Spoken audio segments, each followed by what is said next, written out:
Madam President. Majority Leader. It's now been more than 6 weeks since Special Counsel Bob Mueller, the former FBI director, concluded his investigation into Russia's interference in our 2016 election and delivered his findings to the Justice Department. It's been 2 weeks since Attorney General William Barr made the 450-page report public. This investigation went on for 2 years. It's finally over. Many Americans were waiting to see how their elected officials would respond. With an exhaustive investigation complete, would the country finally unify to confront the real challenges before us? Would we finally be able to move on from partisan paralysis and breathless conspiracy theorizing?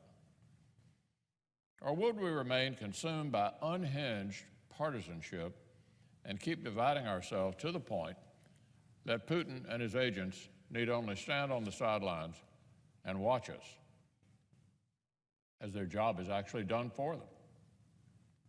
Regrettably, the answer is pretty obvious. So that's what I want to discuss this morning: Russia's interference in American elections, the work of the Special Counsel and the Attorney General, and how we can finally end this Groundhog Day spectacle, stop endlessly relitigating a 2.5-year-old election result, and move forward for the American people. Now, Madam President, it bears remembering what this investigation was actually supposed to be about: Russian interference in 2016. For many of the president's opponents, it quickly morphed into something else, a last hope that maybe they'd never have to come to terms with the American people's choice of a president. In some corners, Special Counsel Mueller came to be regarded as a kind of secular saint, destined to rescue the country from the inconvenient truth that the American people actually elected Donald Trump. For 2 years, many of the president's opponents seemed to be hoping the worst conspiracy theories were actually true. They seemed to be hoping for a national crisis for the sake of their own politics. Now, look, I will say it was at least heartening to see many of my Democratic colleagues and the media abruptly awaken to the dangers of Russian aggression, an awakening to the dangers of Russian aggression. Remember, not long ago, Democrats mocked Republicans like John McCain and Mitt Romney for warning about the dangers posed by Putin's Russia. Remember President Obama's quip back in 2012 when then Governor Romney emphasized his concerns with Russia. Here's what President Obama said when Mitt Romney emphasized his concerns with Russia back in 2012. Direct quote: "The 1980s are now calling to ask for their foreign policy back." That was President Obama in 2012. Well, look, I think many of us now see that President Obama's approach to Russia could have used some more of the 1980s, more Ronald Reagan, and less Jimmy Carter. We'd have been better off if the Obama administration hadn't swept Putin's invasion and occupation of Georgia under the rug, or looked away as Russia forced out Western NGOs and cracked down on civil society. If President Obama hadn't let Assad trample his red line in Syria, or embraced Putin's fake deal on chemical weapons. If the Obama administration had responded firmly to Putin's invasion and occupation of Ukraine in 2014, to the assassination of Boris Nemtsov in 2015, and to Russian intervention in Syria. Maybe stronger leadership would have left the Kremlin less emboldened. Maybe tampering with our democracy wouldn't have seemed so very tempting. Instead, The previous administration sent the Kremlin the signal they could get away with almost anything. Almost anything. So is it surprising that we got the brazen interference detailed in Special Counsel Mueller's report? A concerted effort to divide Americans through social media campaigns, hacking into the email accounts and networks of the Clinton campaign and the Democratic Party. Thanks to the investigation, we know more about these tactics. Thanks to the investigation, 13 Russian nationals, 3 Russian companies, and 12 more Russian intelligence officers have been indicted. These are the people who really did seek to undermine our democracy. Yet, curiously, many of our Democratic colleagues and most of the news media don't seem to really care about that. New insight into defending America, Russian nationals indicted, doesn't seem to interest my colleagues across the aisle. No interest. Just like there's been little interest in the steps this administration has taken to make Russia pay for its interference and strengthen America's hand. Election interference was just one part in Russia's strategy to undercut the United States, and this administration has taken the problem head on. We have a new, coherent national security strategy and national defense strategy that actually take the threat seriously. We have new sanctions. We provided Georgia and Ukraine with weapons to better defend themselves, capabilities the previous administration denied our partners, now listen to this, out of fear of provoking Russia. We've worked against pipeline projects like Nord Stream 2 that would further expand Putin's influence. We've strengthened and reforming NATO so the alliance can present a united front. We've proved Russia's noncompliance with the INF and walked away from a treaty that Moscow had turned into a sham. And the Trump administration has, over Russian objections, twice enforced President Obama's red line in Syria after Assad's use of chemical weapons. Now, with respect to election security, Congress appropriated hundreds of millions of dollars to state governments to shore up their systems. The administration increased information sharing from the Department of Homeland Security in cooperation with the states. And according to press reports, the Department of Defense has expanded its capabilities and authorities to thwart cyber threats to our democracy. No longer will we just hope Moscow respects our sovereignty. We will now defend it. These are just a few examples, Madam President, and there's already evidence they're having an effect. We just had the 2018 midterm elections.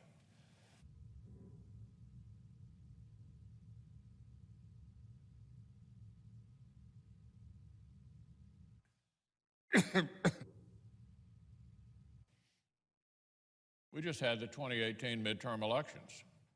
Thanks to this administration's leadership, all 50 states and more than 1,400 local election jurisdictions focused on election security like never before. DHS provided resources to localities for better cybersecurity, and private social media companies monitored their own platforms for foreign intelligence interference. Thanks to efforts across the federal government in 2018, we were ready. That clearly is progress. The Mueller report will help us. So will the upcoming report from the Select Committee on Intelligence. These threats and challenges are real. Our responsibility to strengthen America is serious, and it requires serious work.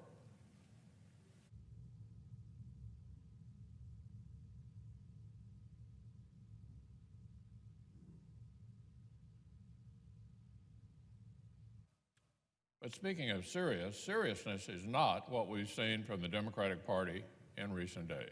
not serious.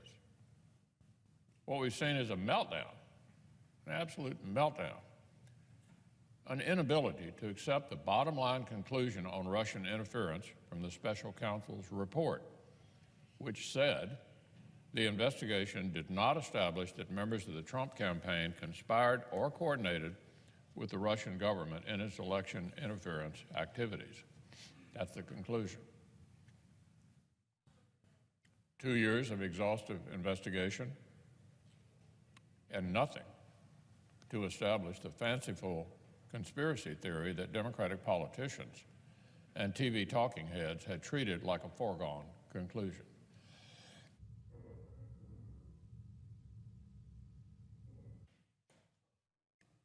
They told everyone there had been a conspiracy between Russia and the Trump campaign.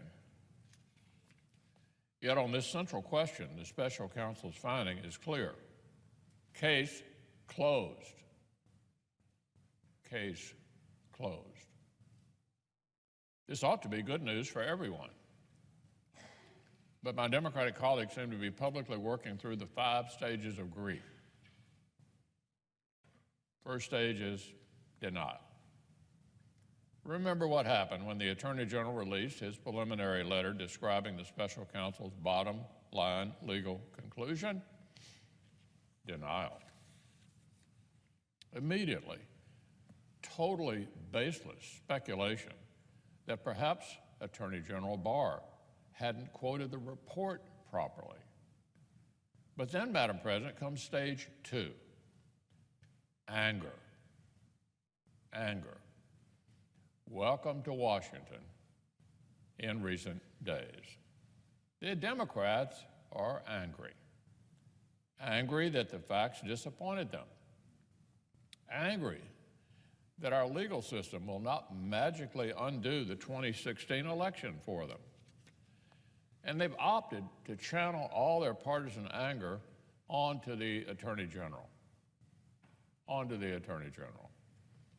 They seem to be angrier at Bill Barr for doing his job than they are at Vladimir Putin. This is a distinguished public servant whose career stretches back almost 50 years. He's widely respected. Nobody claims he has any prior personal allegiance to this particular president. And why are they angry? Why are they angry? Did the Attorney General fire the special counsel or force him to wind down prematurely? No. Did he sit on the Mueller report and keep it secret? No. He quickly reported out its bottom line legal conclusions and then released as much as possible for the world to see. Did he use redactions? Did he use redactions to mislead the public? No. Working with the special counsel's team, he released as much as possible within standard safeguards. So it's hard to see, Madam President, the source of the anger. Maybe our Democrat colleagues are thinking of some strange new kind of cover-up, where you take the entire thing you're supposedly covering up and post it on the internet.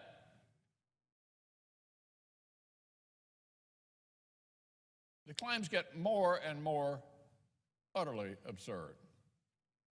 Baseless accusations of perjury, laughable threats of impeachment. Look, we all know what's going on here. This whole angry barrage that Democrats had prepared to unleash on President Trump, except the facts let them down. The facts let them down. And so the left has swung all of these cannons around and fired them at the Attorney General. Not for any legitimate reason,